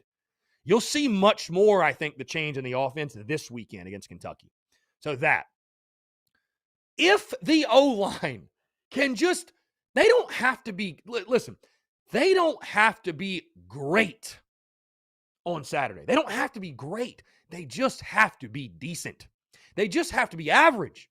Because we got Kevin Harris, we got Marshawn Lloyd, we got Quan White, we got Rashad Amos, we got Juju McDowell. We got all these guys, a stable of backs. Got all those guys. Josh Vann, a real threat on the outside. Give credit where credit's due, right?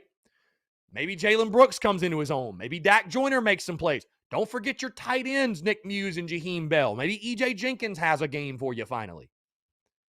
You got enough there. If you can run the football, you got enough there. And then defensively, you've always got a chance when you got a defensive line like South Carolina does. Stopping the run will be key. The loss of Sherrod Green hurts. I'm excited to see Damani Staley fill in that role. I thought he played very physical, played well in his limited time at Georgia. But can you stop the run? And then also in the pass is a little scary. Hey, you're going to lean on your defensive line, getting pressure on Levis, right? Because we know, hey, don't ask the secondary to hold it for 5 seconds or any other secondary because they're going to beat you. Wan'Dale Robinson will beat you. That's going to be the key every game. I'm not saying anything crazy. We all know the defensive line is going to be the key. And again, I think your defense is going to give you a chance to win the football game. I'm giving you all the reasons why I think South Carolina could win the game. Okay? Because I'll be totally honest and transparent, guys, and I feel like this is why you all love tuning into this show, because I am transparent and honest with you. Am I still a little scarred from the previous regime? Yes. 110%. Yes. Yes, I am. Yes, I am. I mean, I haven't been watching Carolina football for 30 or 40 years like many of you in here, but I kind of am starting to understand what you feel. It's like you have shown up and you have seen this. This story has been written so many times in the history of Gamecocks football where it's like fans spend all week getting their hopes up and their expectations, big game at home, all the optimism, all the energy, packed house, and Carolina goes out and lays an egg. Or they just don't play up to the level they should and they get beat. So I get it. Am I a little scarred from the previous regime? I'm not going to lie to you. Yes. And I'm trying to get myself out of that. I am. I'm trying to get myself out of that. Because I found myself at the beginning of this show. Like, God, like this, I mean, let's look at the thing glass half full. I'm going to call it like I see it now.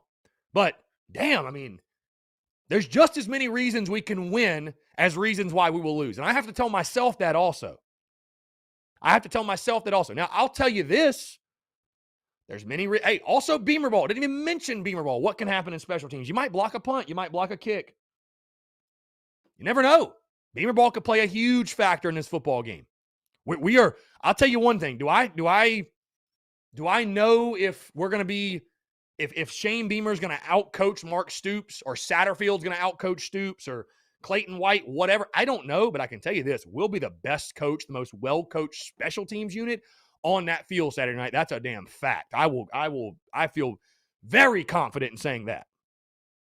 There's a lot of reasons we can win, though. There's a lot of reasons we can win. On the flip side, and why I'm able to do what I do, because I'm able to take the fan out of it, the fan bias, and see it for what it is. There's also reasons we could lose this football game. That's what makes this game so intriguing. It's because, again, for both teams, this is a measuring stick for both teams. How good is Kentucky really? Were Kentucky and Mizzou really worth a damn? You know what I mean? Like, are they really good? Are they really as good as they think they are? It's not just on. And I'll pose the question in a second. It's a measuring stick for Kentucky as well. How good are they actually really? Like, are they worth all this hype of saying they're going to win 8 or 9 games? Like, are they really that team? Are they really that good? They might not be. They might not be. But there's also reasons you can lose this football game, right? I think Will Levis is actually a really good player for Kentucky. They've got 2 fantastic backs, and their offensive line is a big physical line that hasn't had the issues blocking that we have, right? Rodriguez and Cavassier Smoke are very good players. Very comparable to what we have at the running back position. Wan'Dale Robinson is a problem. Josh Ali is a problem. They've got guys on the outside, guys. They are a balanced attack, right? So you better be on your shit Saturday night. They're about, they can beat you. They can do it offensively. They can do it. And defensively, they're just a Mark Stoops coach football team, tough, physical. They got Josh Pascal up front, Corker in the back end. They're good. They're solid. They're very solid defensively. They're just a solid all-around team, at least based off what we know. And they're in the 9th year of their head coach, right? Kentucky's not fighting the fight that we are right now, guys. Kentucky's not fighting the fight of laying the culture and the foundation and getting everyone to buy in and you know what I'm saying? Like installing a new system and a new scheme. They're not at that. They're way beyond that. They're way beyond that. They are 9th year. We know who we are. We know our identity. We know what we're doing, and we're going to go out there Saturday night and execute it. That's where Kentucky is. So listen, this is one of those games that, hey, if you pick South Carolina to win, I can see it 110%. If you pick Kentucky to win, I can see it 110%, guys. I think it's a coin flip kind of game. I truly think it is a coin flip kind of game. Coin flip kind of game. Aaron Hodges says, wide receivers against DBs, who you got? You mean our receivers or theirs? J. Rockman says, the coaches always talk about competition. In my opinion, Bell should get the start at tight end. He's shown more than Muse. Well, he's definitely more explosive. He's definitely more explosive, and there's no question. I mean, his athleticism. Here's a change of pace. TDC question, channel T028 says, hot take, we aren't getting Delp. He's going to Georgia. Bell's just as serviceable. He absolutely must touch the football Saturday night. I feel like we beat Kentucky, and I finally think Sat rides the hot hand at running back for the majority of the game, and it pays dividends by one of the stalwarts we have in the running back room going off. Doty plays well, further cementing himself as QB1. Spot the damn ball already. I agree. Spot the damn ball. Absolutely. Travi, appreciate you tuning in, my friend. Aaron Hodges says their receivers against our DBs, their receivers have the advantage.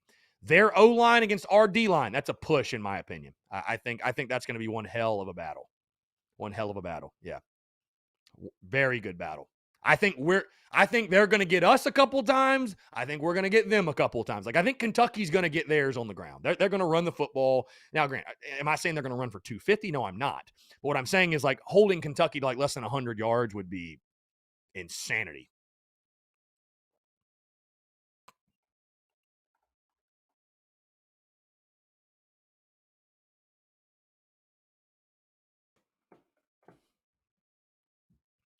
Our receivers against their DBs. I'd have to go with Kentucky right now just because I love Josh Vann and his game, guys, but somebody else has got to step up. Somebody. I mean, Jalen Brooks had the nice one-handed snag, sure, but somebody else. Who's the other guy? Who's the other guy? Who is the other guy, right?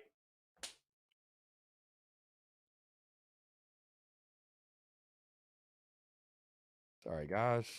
Who's the other guy? Who's the other option? You can't just have one. You got to have more than one guy.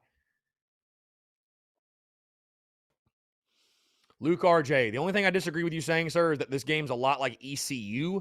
Well, you say Kentucky's a better team. Yeah, I mean, that's why I would say Kentucky's a much better team than East Carolina.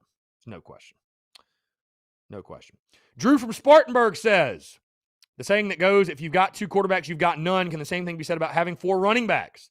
Does that make it difficult to get one guy hot? I definitely think you need to have a clear, established RB1. I think, no doubt, you need to have a clear, established RB1. So Yeah, I mean, you can't just play all of them, right? You can't just go play all of them. So, got to find that guy, man. I know you want to find the hot hand, but damn it, you got to have a dude. You know what I mean? Got to have a dude. Matthew Jacob. Yeah, get the tight ends more involved, man. Throw it to the tight end. Coach, we going to throw it to the tight end or not? J-Rock Media says, who do you think RB1 should be? Great question. I think starting out this game, I think it should be Kevin Harris. He's fully healthy, right? He was your guy coming in. And he ran for like 250 on him last year. I don't see why Kevin Harris wouldn't be at least starting out. At least starting out.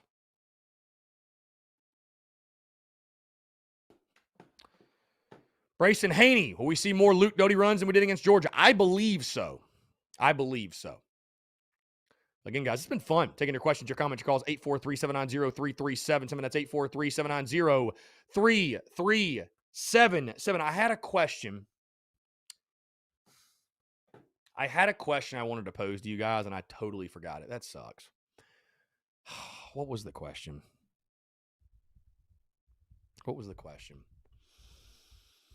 Must have been a lie. I'm kidding. Must not have been that important. I don't know. I totally forgot. Huh. Either way, whatever. Maybe it'll come back to me. Again, still taking your questions, your comments, your calls, guys. How are you feeling on this game? Predictions, maybe. Guys, I listed my key matchups. They're on social media right now. I'll talk my keys to the game, by the way, in full depth and full detail when we come back around the other side. Again, 843-790-3377. I want to continue to hear from you on the other side. You're tuned in to the Daily Crunch.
All right, guys, taking your questions, your comments, your calls, 843-790-3377. That's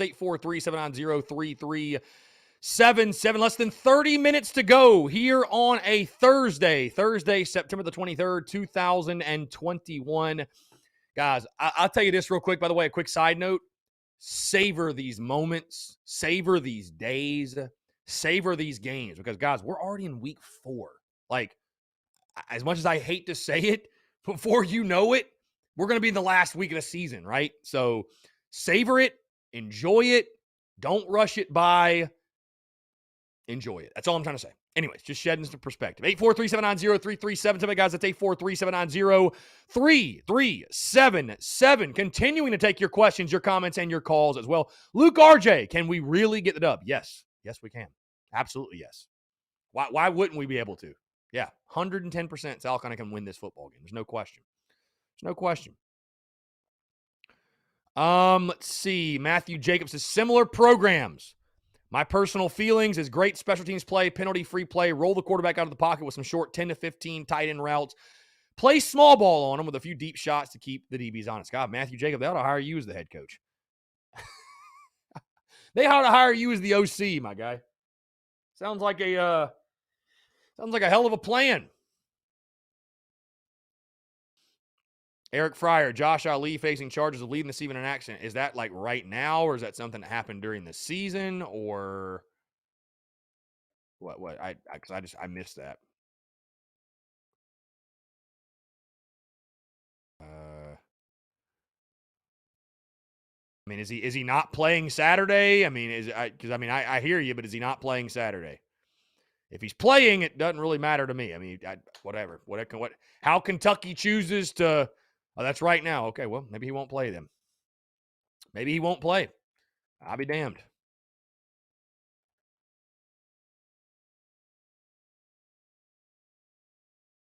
That was September the 15th, 2021. Yeah.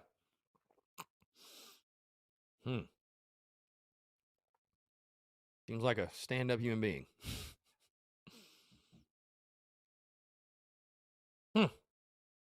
He went to court Monday. How about that?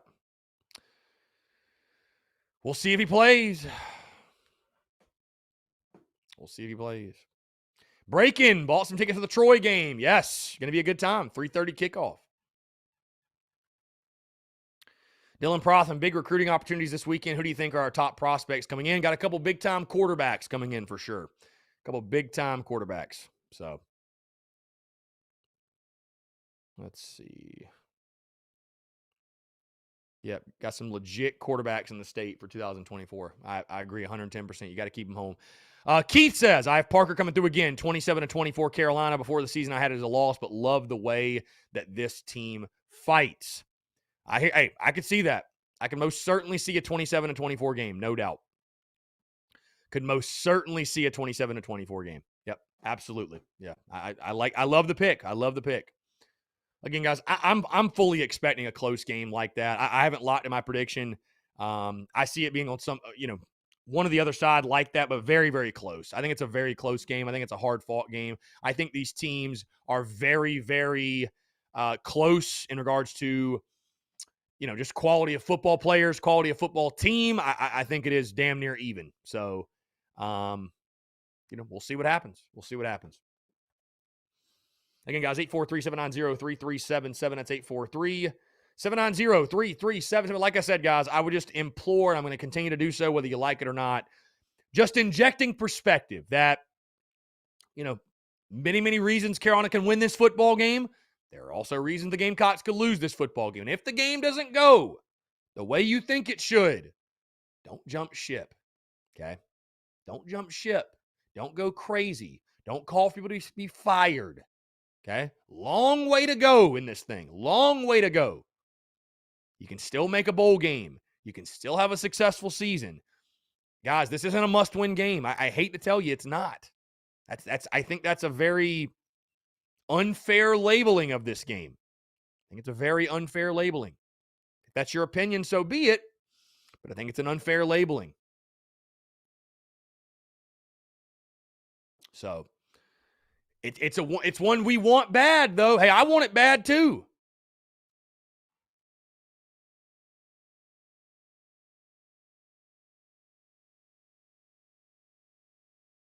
I want it bad too. Trust me. Like there's losing to Georgia last weekend, guys. I'll be honest. I really didn't get all that upset at all. Losing to Kentucky will make my blood boil. I mean, you can keep perspective and say all this during the week, but you lose to Kentucky.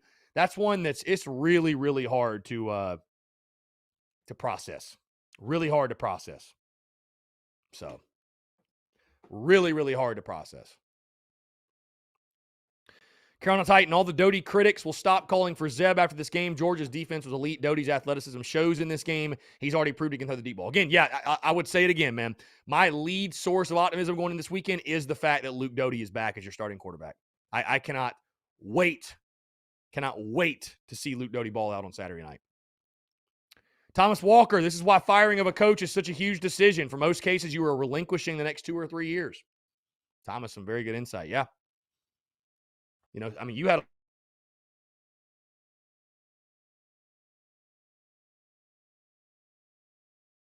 because what basically that means is you're just conceding year one. You're like, well, doesn't matter what we do, how many we win, whatever.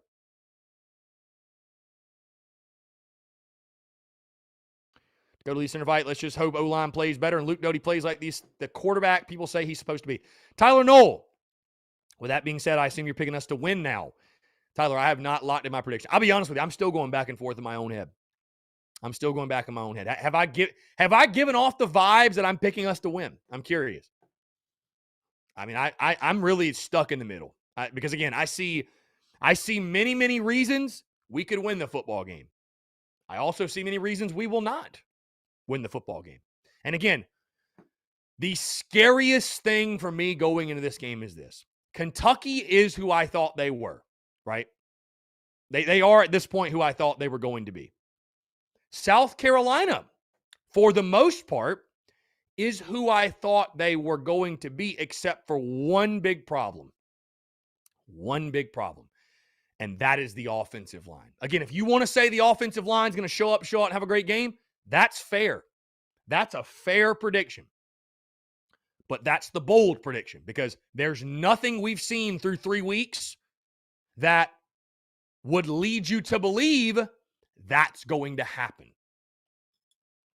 You can't lean on anything concrete to tell you, well, the offensive line is just going to play much better. Well, they haven't done it.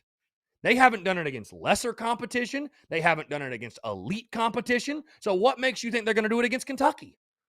Other than just hope, sheer hope is what you're banking on if you're going to say the offensive line is going to be world beaters on Saturday night. There's nothing that tells you that.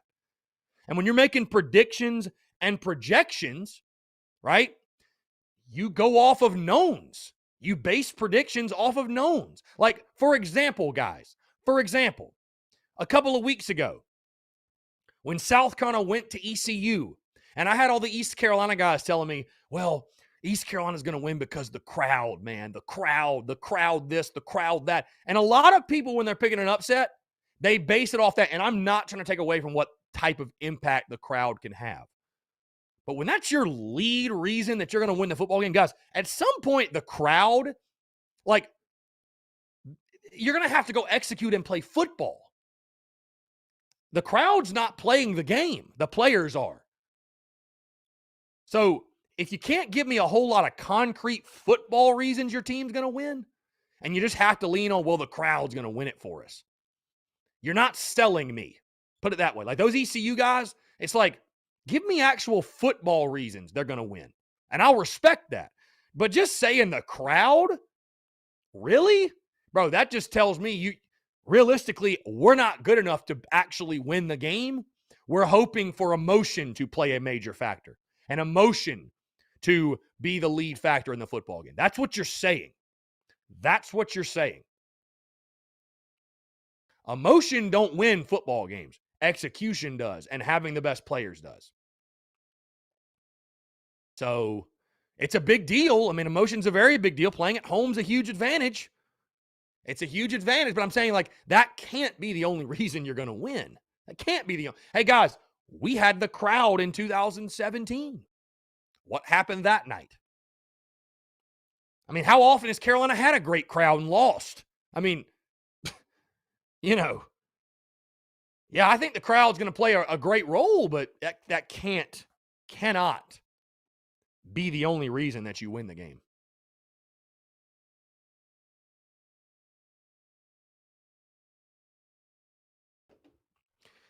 Again, guys, 843-790-3377. That's 843-790-3377. By the way, on that note, I think there are football reasons that South Carolina will win this football game. There are also football reasons you could justify Kentucky's going to win this football game. So, but I'm just saying, like, if you're going to make a prediction, don't, and I'm not saying to Carolina fans, I'm saying to people in general, because you see this all over college football, right? Fans pick these upsets because of the crowd. Like, I mean, the crowd in college football is great, but at some point, that kind of fades, and it's like, okay, now we got to go play. We got to go play. Georgia didn't beat you because their crowd was loud. Granted, they were, and it was a packed house. That's not why they beat you, though. They beat you because they beat you on the field. They out-executed you. Top to bottom, they're better than you. That's it. They're better than you at every position. They're better than you. Flat out. Give a man his just due when he deserves it. Eric Fryer, Kentucky secondary, 5'11", 6 foot, and 6'2". We have a wide receiver tight end that's 6'8". Dodie Dimes is the big guy. I'd love to see it. I'd love to see it. Maybe this is the week that E.J. Jenkins finally gets his big paws on the football. But I will say this, on the flip side, those who have been asking, well, Chris, where's E.J. Jenkins? Why is he not playing? Well, guys, because I think E.J. Jenkins is adjusting to this level of football. Guys, he came from an FCS school. He didn't go there by accident. There was a reason he went there. Does he struggle with route running? Does he struggle with getting separation? Does he struggle with catching the football? I don't know, but something held him back from going to a D1 school and going to an SEC school. So anyone who was expecting E.J. Jenkins to be a 1,000-yard receiver was kind of crazy in the preseason, which is why I also said anyone who expected Jason Brown to win the starting quarterback job was nuts. I mean, call it for what it is. I think EJ is going to have a moment this year, by the way, a game where he does have a big game, but he's adjusting and acclimating to this level of football. He's not there yet. Obviously, if he was, he'd be playing. You think Shane Beamer is not playing the best guys? I mean, of course he is.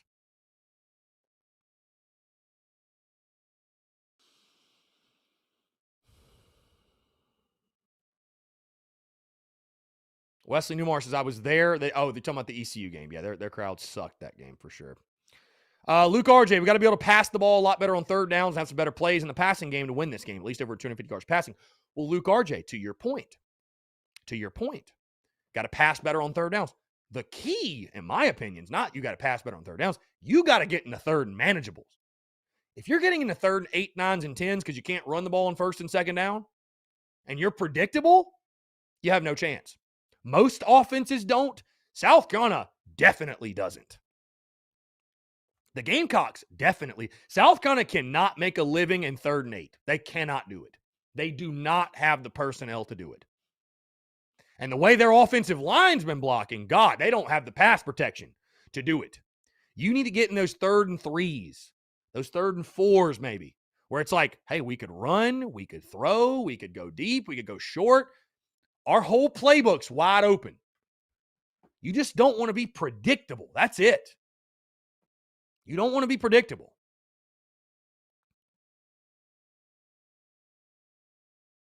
Now, here's a comment. I'll read the comment off. Daniel Johnson says, Kentucky easily takes this game. USC just has no heart left in the program. Expect 3-9, 4-8 seasons for time to come. Daniel Johnson, congratulations. You are the slap dick of the Thursday, my friend. That's just a troll. Come on, bro. That's a troll comment. No reasons other than USC has no heart in the program, which is the stupidest comment I've ever heard. Kentucky might win this game, but that's just a stupid comment. That's stupid. Daniel Johnson is either a Kentucky fan or a Clemson fan or a Georgia fan or some type of fan that is just trying to troll us all, for sure. He says in the TDC Question channel, if you jump ship after 3 games, you're not a fan. I'd agree. I'd agree with you. Again, 843-790-3377. That is 843-790-3377. 7. Appreciate you all tuning in. Appreciate you all tuning in here on a Thursday. Sorry for the rough start, by the way, guys. I last minute was trying to see if I could get this phone thing to work, and that was just a complete failure. By the way, I know you guys have seen this on social media. We'll change the subject real quick. You guys have seen this on social media, but I do want to show it off. How about the old microphone? Episodes 51 to 498. Don't know where I'm going to display it yet. It's just been hanging out on the couch in here. But very cool stuff. Somebody asked me how I was selling this. I was like, dude, no, this has way too much sentimental value right now. Think of all the episodes that have been spit in that bad boy right there.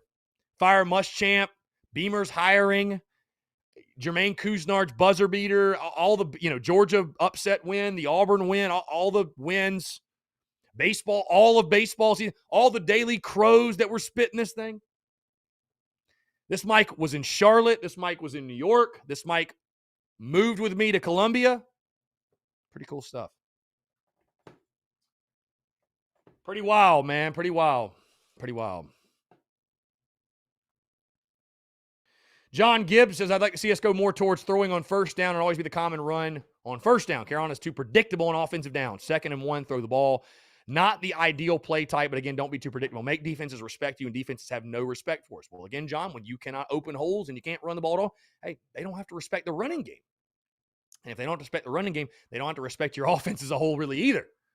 I agree with you. You just don't want to be predictable. That's the biggest thing. Just don't be predictable. And unfortunately, right now, again, for South Carolina, you haven't been able to open the running lanes, and it has made you very predictable. There's just no other way to put it. Somebody texted in. Kentucky wins this game. What's their record at the end of the year? Well, I'll tell you this. I had Kentucky finishing 8-4 this season. I had Kentucky finishing 8-4, and I had them winning this game over South Carolina in the preseason. So, I think Kentucky's a 7 or 8 win team this year. I think Kentucky's a solid football team. Are they great? No, but they're a solid team. Kentucky's a solid team.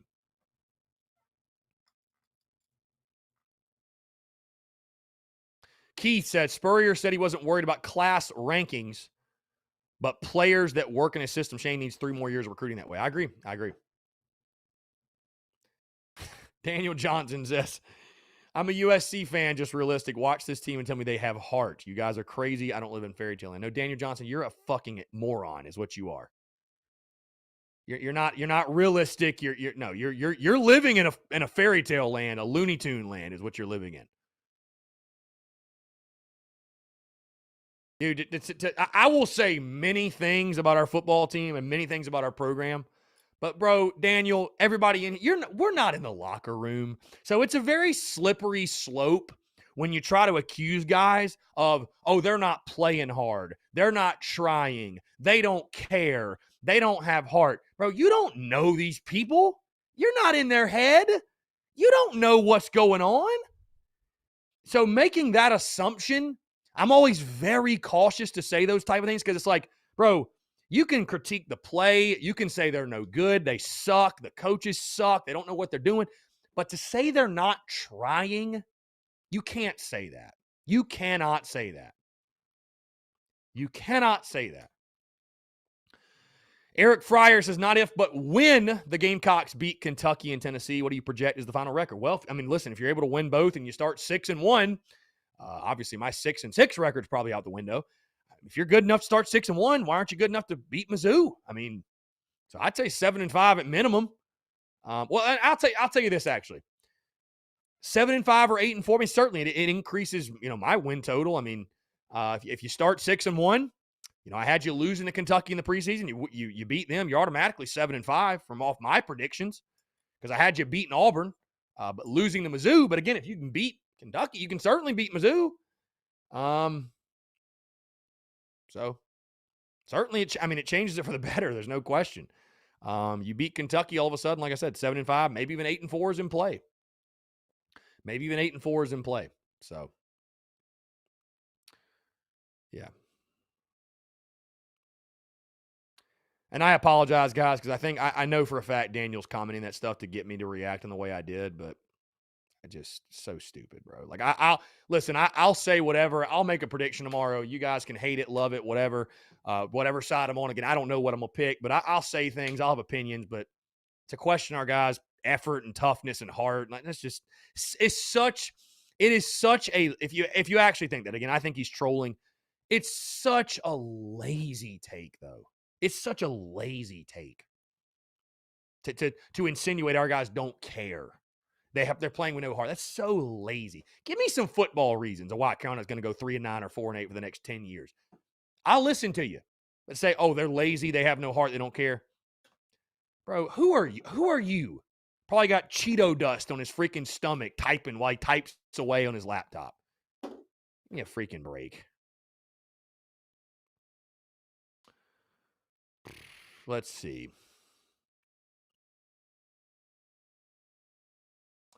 Yeah, Nick Muse, Jaheim Bell got to step up. Nick Muse, Jaheim Bell got to step up. Bottom line. Got to get the tight ends involved. That's why I listed Bell as one of my key matchups. I really think I said to you guys, for the best version of this offense, for it to operate at optimal capacity, that Luke Doty needs to be in there. I think the same thing can be said for it to operate at optimal capacity. The tight ends have got to be involved. The tight ends have got to be involved. They got to be involved, man. They're too good of players. Some of the best players on your offense. You got to get them involved. Jaheim Bell, got to touch the football. Got to touch the football. He's too good of a player not to. Too talented of a player not to. Again, guys, 843-790-3377. Got about 5 minutes to go. Taking your questions, your comments, your calls as well. SEC Nation getting set up right now at the Horseshoe. I don't know if I'm going to be there tomorrow. I'm not 110% sure. I mean, obviously Saturday morning. I really want to go to that scrimmage at Founders Park tomorrow. So, David Barnes, I'm torn between whether I think Kentucky or Auburn is more realistic to get the win between the two. I think they're about the same. I mean, I just view them as a toss-up. Auburn doesn't scare me at all, just like they didn't scare me last year. And, Kentucky, I think you see the line. It's a toss-up. I think it's certainly a toss-up game, no doubt. I think it is most certainly a toss-up game. So,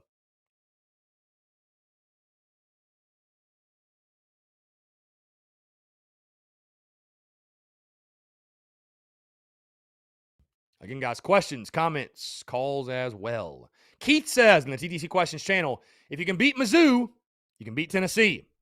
Doty and Muse also worked together well last year. They did. They really did. They really, really did. Yeah. So I want to see that connection again. But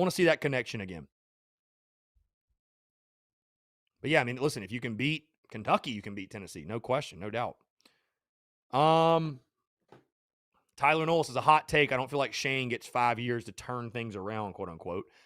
I think he gets 3. Champ got 5 because he got to a bowl game year 1, won 9 games year 2, and 6 year 3. If Beamer goes 4-8, 5-7 the first 2 years, I feel like you'll hear people rumbling. He ain't it.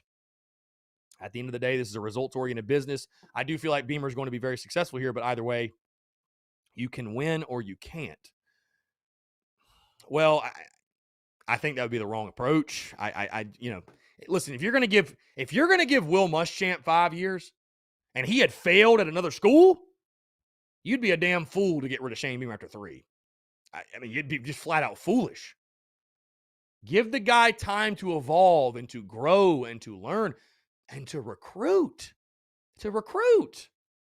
Yes, we need to see on-field progression, no doubt. Got to win games. Like you said, end of the day, it's a results-oriented business. And hey, as much as people love Shane Beamer, even he's not immune to the pressures of what this job entails or what a college football head coaching job entails. Even he's not immune, right? Gamecock fans will rumble, certainly. But you got to give Shane Beamer. Hey, I say this. You're a Gamecock fan. Here's what your attitude should be. Whether this is a massive success or a complete failure, we're locked in. I'm locked in for the next 10 years with Coach Beamer. To hell with it. We'll see what happens. Because one of the greatest complaints from fans and people I know is that Carolina jumped ship from coaches way too quickly. And that was the argument of keeping Muschamp. Oh, we just jumped ship off coaches way too quickly, Chris. You got to give him more time. And I'll tell you this. I said, hey, you want to give the next head coach 10 years to build a program? That's fine. But Will Muschamp don't deserve any more time. And he shouldn't have gotten it, and he didn't. Shane Beamer, give him time. To hell with it, man. You're locked in. You're locked in with Coach Beamer. You're locked in. That's it, bottom line. You're locked in. You need to just have that attitude. You're locked in. I don't give a damn if he goes 4-8 this year. Doesn't matter. We're locked in. You got to trust your guys building this thing and doing the right things to be successful. That's it. That's why I'm saying, guys, like, win or lose Saturday, that's not a telltale sign of the direction of the program. It'd be a great win for this 2021 team, but if you lose, it doesn't mean the program's headed in a negative trajectory, and if you win, it doesn't mean that the program's going to be wildly successful in 5 years or 6 years or 7. It's just a nice to win for this season. Be great for momentum. Be great for momentum. But that's pretty much it. So,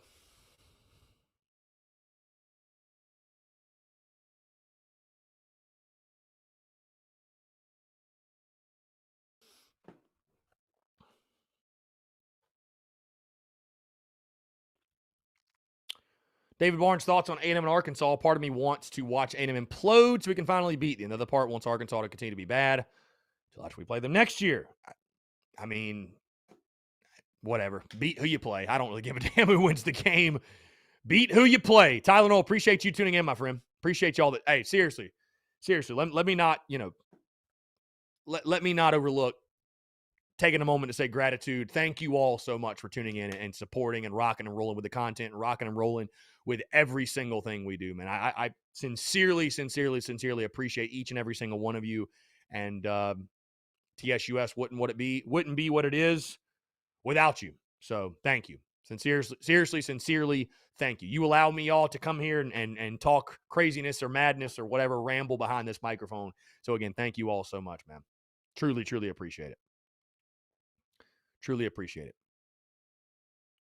Elvis Black with the statement of the day: winning helps recruiting. Yes, it does. Yes, it does.